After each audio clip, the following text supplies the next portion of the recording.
Welcome to the Cocky Ride Home for Friday, February 4th, 2022. I'm Jackson Bird. Today, the Olympic Games have officially begun. How to reconcile excitement for the sports and the spectacle with the reality of the situation. Plus, controversy is brewing over the remains of Captain Cook's ship, the HMS Endeavour. And choose your fighter, 3D printed vegan meatballs or Build-A-Bear's sultry After Dark line of stuffed animals for adults. Here are some of the cool things from the news today. The Olympic opening ceremonies were this morning in Beijing, and the spectacle, which will be replayed on local networks during prime time tonight, was themed around unity and new beginnings. But, quoting the Washington Post, China's motto of coming together for a shared future during the hardships of pandemic, an echo of President Xi Jinping's political philosophy of building a community with a shared future for mankind, has been countered by U.S.-led diplomatic boycotts that seek to hold the Chinese Communist Party accountable for human rights abuses, military aggression, and ascendant nationalism during Xi's rule. End quote. So yeah, the Olympics are complicated this year. Over at Slate today, Justin Peters described this year's Olympics as back and worse than ever, and a complete horror show. Peters dug into why it is that we continue to watch and report on the Olympics, given the game's long history of behavior that is, quote, eminently boycottable. Peters points to the gentrification and displacement of hundreds of people for the 2012 London Games, documented human rights abuses, prohibition on protests, and recent passage of anti-gay laws at the 2014 Sochi Games, the severe recession and outbreak of Zika virus highlighting the laundry list of health and safety concerns at Rio in 2016, and, of course, the decision to go forward with the Games this past year in Tokyo when only a small portion of the nation's population had been vaccinated. And then there's this year. Quoting Peters, even by the low standards of the recent past, the 2022 Beijing Games stand out as being particularly awful, given both China's rotten human rights record and its growing indifference and hostility to criticism of the same. By now, it's pretty well acknowledged that China continues to pursue genocidal policies against the predominantly Muslim Uyghurs in Xinjiang, subjecting them to surveillance, internment, sexual abuse, and torture. Last fall, the country effectively disappeared tennis player Peng Shuai after she leveled sexual assault allegations against a high-ranking Chinese official. She reappeared in December to retract her claims. Chinese President Xi Jinping is an autocrat who has presided over an ongoing anti-democratic crackdown in Hong Kong, has escalated tensions with Taiwan in the name of peaceful reunification, and has proceeded toward the goal of zero COVID via a slew of iron fist authoritarian measures, as per the New York Times, even as the nation has resisted the World Health Organization's relatively recent efforts to seriously investigate the pandemic's origins. End quote. And Sam Borden at ESPN echoed Peters' sentiments, saying, quote, "It's hard, this Olympics. It's hard. The truth is that with this Olympics, maybe more than any Olympics we've ever had, nothing feels clear. Nothing feels easy. Nothing feels certain." End quote. Adding to the argument that the Olympics aren't so great, Borden reminds us that the Winter Games are only happening in Beijing because no one else except Kazakhstan wanted the job. Oslo had been a top contender, but backed out when they saw the International Olympic Committee's alleged demands, which read like an entitled pop star's rider.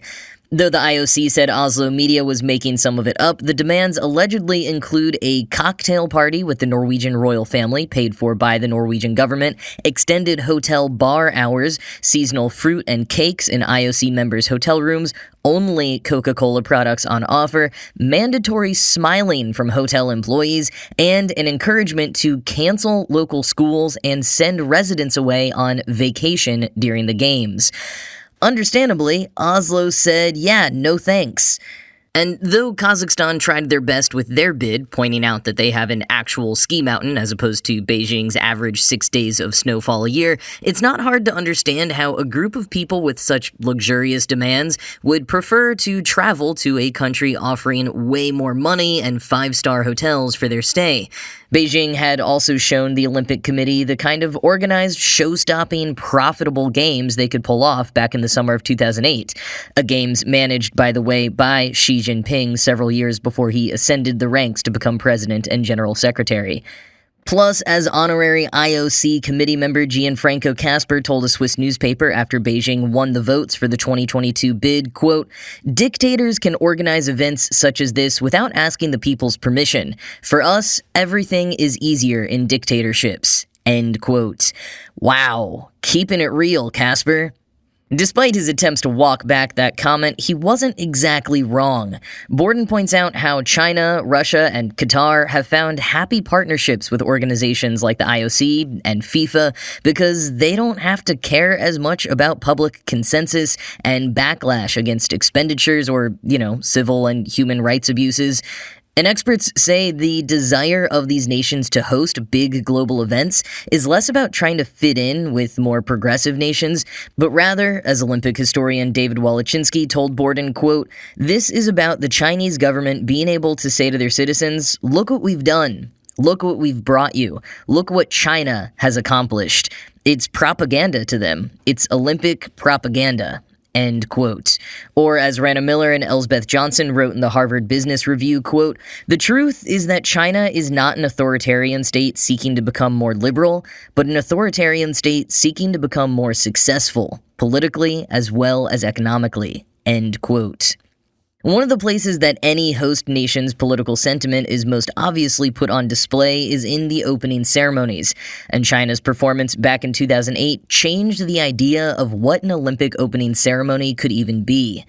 Miles Osgood argued in Slate that the 15,000 performer-strong opening ceremony that, at the time, broke records for the biggest live audience in human history had double meanings. There was what international audiences saw: epic presentations of China's technical and cultural contributions to the world in exquisite, if intimidating, precision and awe-inspiring scale, and what national audiences saw: symbolic nods to Maoism and Hu Jintao's harmonious society doctrine. The director, Zhang Yimou, who also directed today's opening ceremonies, had started his career making films critical of the People's Republic, but shifted to more nationalistic films and won the praise of the government. According to Osgood, in Zhang's 2008 opening ceremony, he seemed to reprise both of these roles, as rebel and as conformist, and people saw what they wanted to. Some saw thoughtful critique, and others patriotism. Now, I haven't watched this year's opening ceremonies yet, but reviews so far seem to think that Zhang went the patriotic bent again, focusing on the future rather than the past, and underscoring the political vision of China that has been a subtext of Olympic promotion already. Quoting the Washington Post, "Alongside skiing pandas and dancing children, local media is filled with Xi's less cuddly propaganda themes: cultural self-confidence, technological self-reliance, and white-knuckled determination to win China's many territorial disputes." End quote. The Olympic Games, and the opening ceremonies in particular, can tell us a lot about a nation's intentions. But arguably, there's not a ton that we can do about it.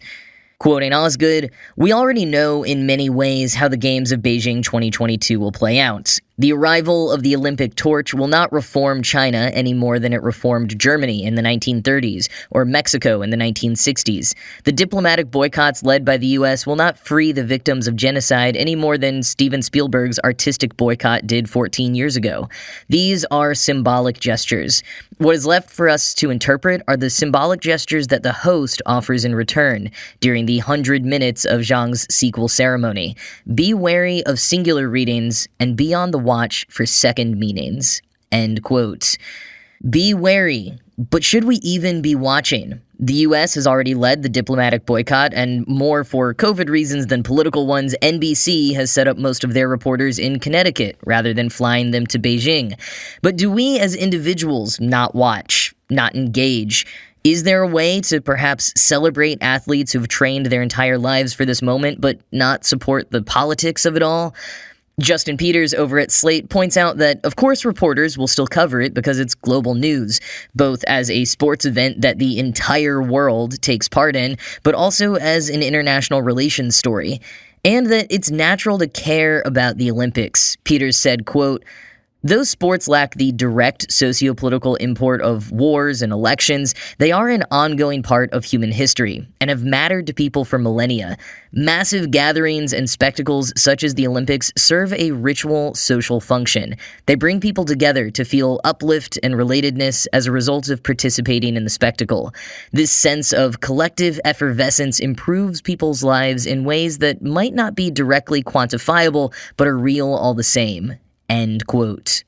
I empathize a lot with Peters, who defines himself as an Olympic reporter who specializes in, quote, very, very dumb stories, like who the best Todd at the Olympics is, and what if skaters skated to the tune of George Costanza's answering machine message, end quote.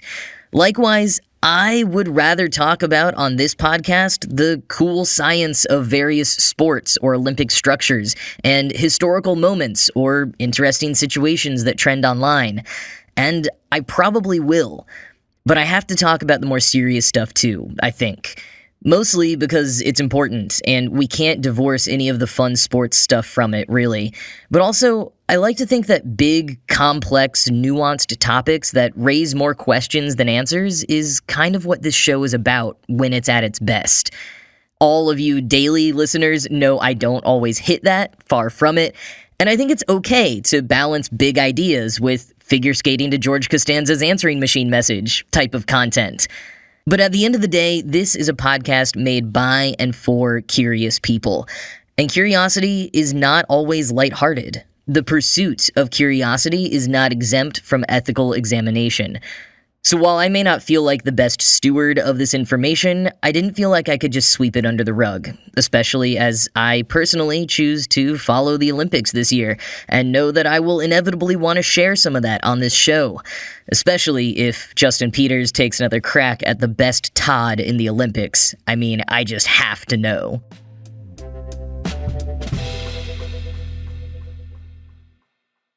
The remains of Captain James Cook's HMS Endeavour have apparently been found off the coast of Rhode Island. Or have they? It depends who you ask. The Australian National Maritime Museum announced yesterday that the wreckage in question was the Endeavour, only for their partners of 22 years, the Rhode Island Marine Archaeology Project, or RIMAP, to disagree, saying more evidence is needed and that the Australian Maritime Museum is in breach of contract for making the announcement. So first, some background on the HMS Endeavour, quoting The Guardian. From 1768 to 1771, the Endeavour sailed the South Pacific, primarily to record the transit of Venus in Tahiti in 1769. Cook then sailed it around the South Pacific, searching for the Great Southern Land, charting the coast of New Zealand and Australia's eastern coastline before claiming the land for Great Britain on August 22, 1770. The Endeavour was later sold to private owners, renamed Lord Sandwich, and deliberately sunk in 1778 by British forces during the American War of Independence. A year later, Cook was killed in Hawaii during his third Pacific voyage, 10 years before the first fleet arrived in New South Wales to establish a British colony. End quote. That transit of Venus is part of what makes the HMS Endeavour such an object of interest. Quoting Ars Technica, the observation was part of a combined global effort to determine the distance of the Earth from the Sun. Those observations proved less conclusive than had been hoped, but during the rest of the voyage, Cook was able to map the coastland of New Zealand before sailing west to the southeastern coast of Australia, the first record of Europeans on the continent's eastern coastline. End quote. Something, of course, not everyone would applaud him for. But for nearly 3 decades now, divers and archaeologists have been looking for the remains of the Endeavour and the other ships that were scuttled in the 1770s by the British. With the assistance of 18th century maps and logbooks, as well as continually advancing technology, by 2016, volunteers at RIMAP were able to locate 10 of 13 wreckages, and by 2018, narrowed those down to 1 that was likely the Endeavour. But one issue with properly identifying it is that only 15% of it remains.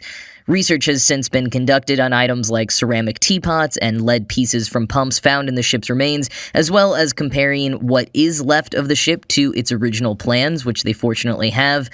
Kevin Sumption, director of the Australian National Maritime Museum, says they took great care to confirm the last pieces of the puzzle before making their announcement and are convinced that the ship in question is indeed the Endeavour.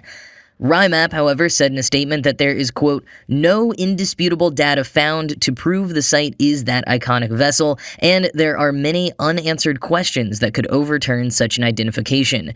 When the study is done, RIMAP will post the legitimate report on its website. RIMAP recognizes the connection between Australian citizens of British descent and the Endeavour, but RIMAP's conclusions will be driven by proper scientific process and not Australian emotions or politics. End quote. So it seems Captain Cook continues to stir the waters even 2.5 centuries after his death.